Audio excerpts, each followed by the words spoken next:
Whenever you're ready. I think everybody's ready. Yep. All right. So first off, thanks for coming today. Really appreciate your guys' time. I know you guys are busy as well, so thanks for coming up today. I'm Clayton Ork. I'm the senior manager for the upstream division here in Lloydminster, and so happy to be out in the community today. And that's what today's about is actually coming out to the community and to the region to have a conversation about our Rush Lake response today. And also to listen to comments and answer questions that they may have as well. And so we're super excited about the open house and looking forward to meeting a lot of people today. I guess right out of the gate, I want to say I do understand the frustration that's going on in the community. This definitely hasn't been easy on them. I get that with the odors, strong odors at time, and the duration of the event. And so, my sincere apologies to the region for that, and from Cenovus as well. But rest assured, we're working absolutely as hard as we can on this. Like, we are absolutely laser focused at getting to resolve. As far as timeline, we don't know that yet, but we're really focused and working diligently and most importantly, safely to bring this to resolve. On the communication front, obviously out of the gates, we're really focused in on the response to the public in the immediate area and our people. That was absolutely number one. As things continue to progress and the duration actually became longer and longer, we realized that we needed to get out to the public. We didn't do it soon enough. We absolutely understand that, but we are absolutely committed to change that. And part of today with the open house is having those conversations with the residents and local communities. Not just that, we have a 1-800 number set up. We also have our local residents, liaison residents, going door to door, having one-on-one conversations with the people in the RMs in the counties and communities, as well as hopefully today we get some other comments from the residents coming through here today that on communication improvements that we can take back as a team and look for opportunities to maybe put those into fruition as we go forward. So with that, I'll pause. I'm sure you guys got some questions for me, and we'll go from there. So what is leaking and in what volume at this point? You hear so many things on so many places. People will say there is this leaking and that leaking, and we keep getting back mostly steam. But what is that kind of H2S is still being smelled in places when the wind blows? So what's kind of the volumes of what's leaking? Yeah, as far as the volumes, they're really hard to determine based off of the vapor cloud that we're seeing on site. It is muddy, silty water that actually is coming to surface from our steam injection. Unfortunately, with that, where the vapor molecules are trapping some of the H2S, which is giving off a lot of the odor that a lot of people are smelling today. Definitely unpleasant. Absolutely understand that, but we are absolutely working hard to get that under control. What is the current levels for the ppm or ppb of the H2S, if you have those numbers? The current levels? Yes. So, I mean, it depends and it varies on location. As far as the gas monitoring that we have set up in place today, we have gas monitoring on our site for our people and safety, of course. We have perimeter monitoring set up, as well as mobile monitoring. So we have about 24 different monitoring units out there within the community, within our sites that are monitoring on a daily basis. We're sharing that information with the MER daily as well, the raw data, as well as they've been out in the community with their drones and their air monitoring systems to take their readings to make sure that our readings are accurate and they're matching, which they have been, and really focused on bundling that information up. So do you have any specific numbers as of right now for, like, say if we're in this area that we're in, what the current levels would be? Yeah, so I can tell you that, again, it varies. It's in the parts per billion, which is well below the health concern thresholds, but it's in the parts of billion, not parts per million, per billion. Do you know off the top of your head what the safe level parts per billion is for H2S? It's a great question, and we have a specialist in the room that can absolutely answer those questions for you. Parts per million are different for me. That's kind of what I work in, but parts per billion, that would be our specialist inside. How and when was the oil leak first reported? Like what day, and how did it kind of go by that you guys first discovered it? Yeah, so we initially seen some surface concerns back on May 7th. That's when we initially found that we had something going on.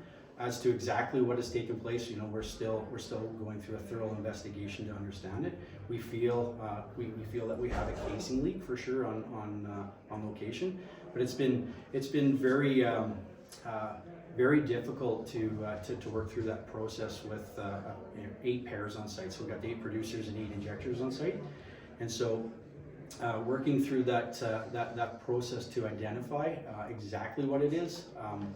Will have to come out throughout the investigation that we work through.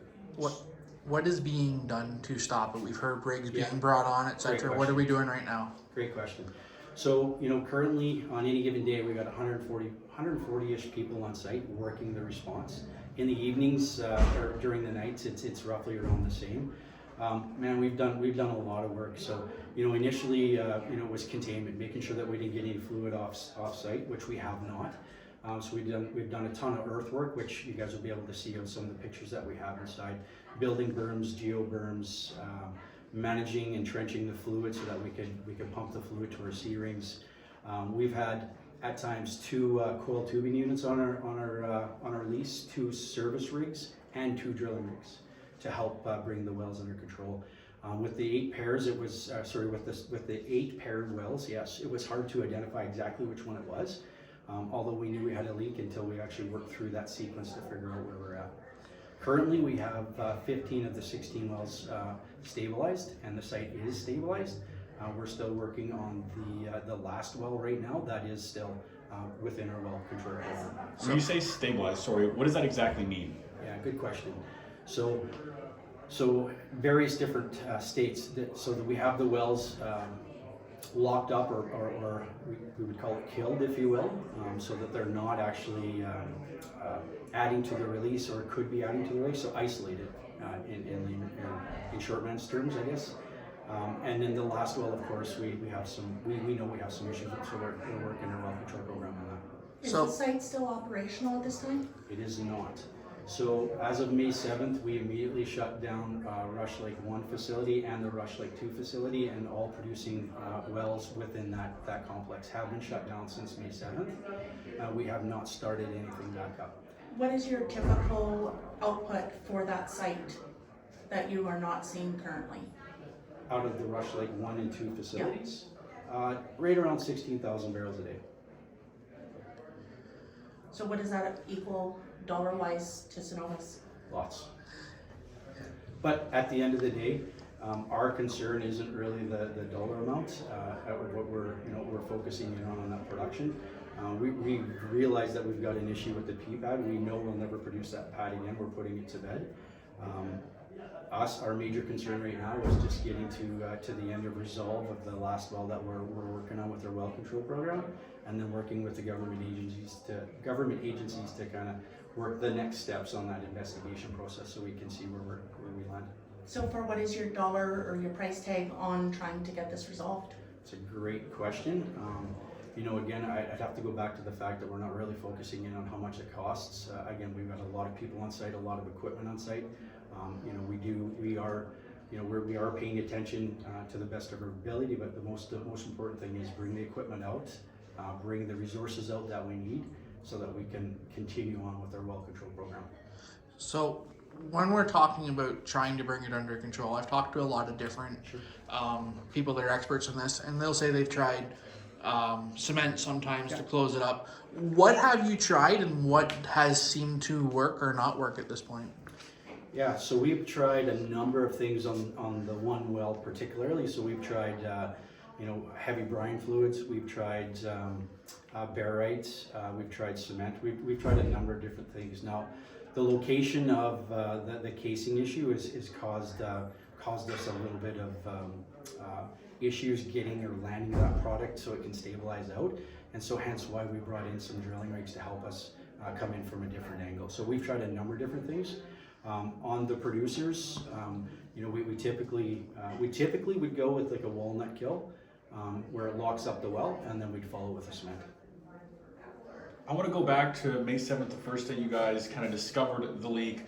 May 7th, you say was the first day it happened. It was around May 11th, May 12th, videos started surfacing, rumors around the oil industry from Alberta, wherever people kind of started talking about it. That's when we reached out, was May 12th. May 13th, we finally get a press release back from Cenovus. Why was there no immediate press release? We also reached out to the local RMs, local First Nations. There was no immediate press release on May 7th, 8th, or any day leading up to the 12th or 13th. I know you said you were focused on obviously controlling it, but why come there was no immediate release?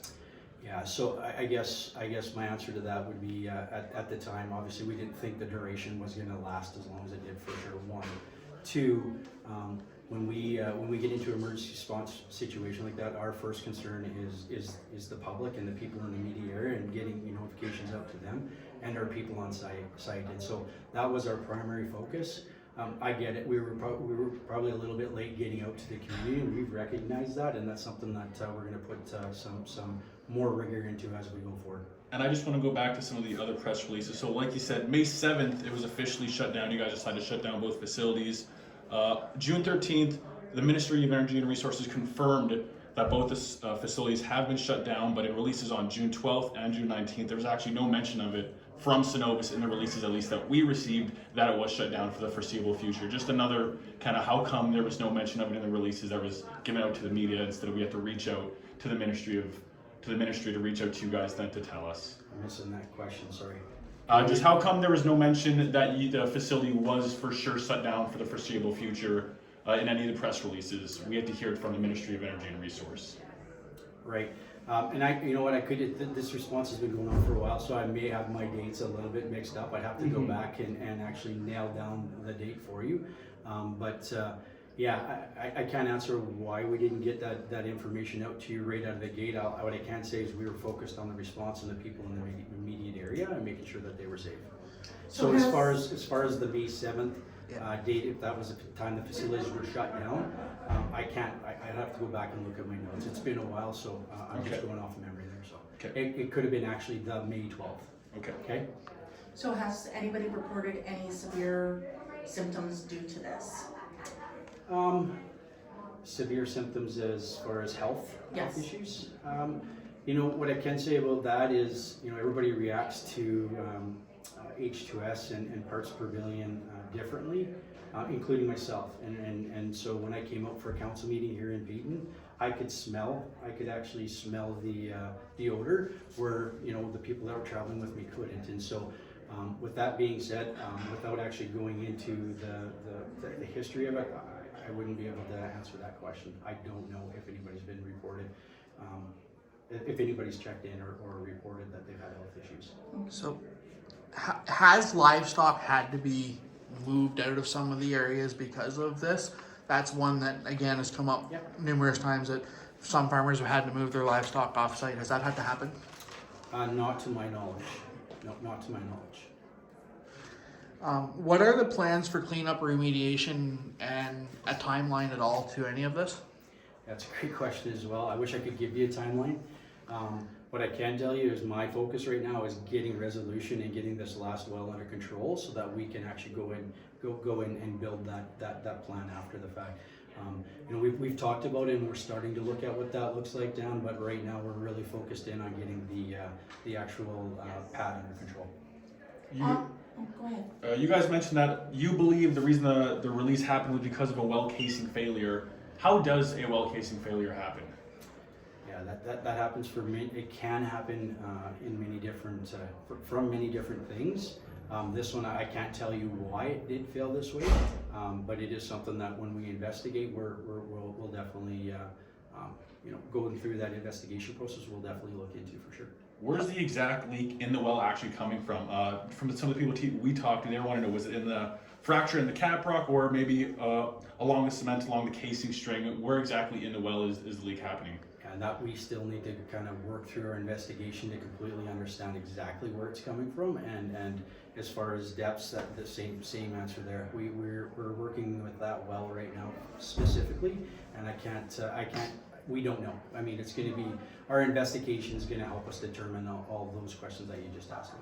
I know We've you got time for a couple more questions, because obviously people are starting to come in, and Clayton is obviously here to talk to them. So I think you had one. I was just gonna ask, on average, how many people were calling the 1-800 number daily? It varies. Sorry. We can probably get that for you, but it would be 0 to, I would say like less than 10, but I can get that number for you. Okay. 100%. Yeah, it varies on the day for sure. And what was kind of the main concern from the residents calling that number?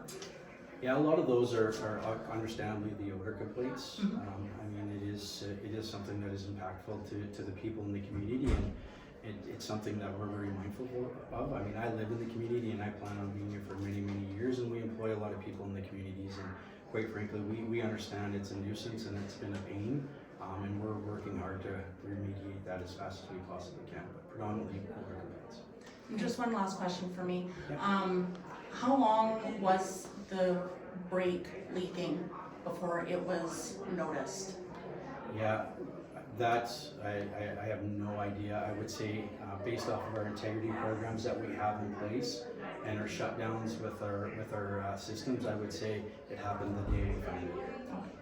I got 2 more for me if that's okay. So Well, kind of, quick, okay? 'Cause yeah, so just this is touching on the that last one I kind of mentioned, has there been any indication that improper installation of the wells has been the cause of this leak?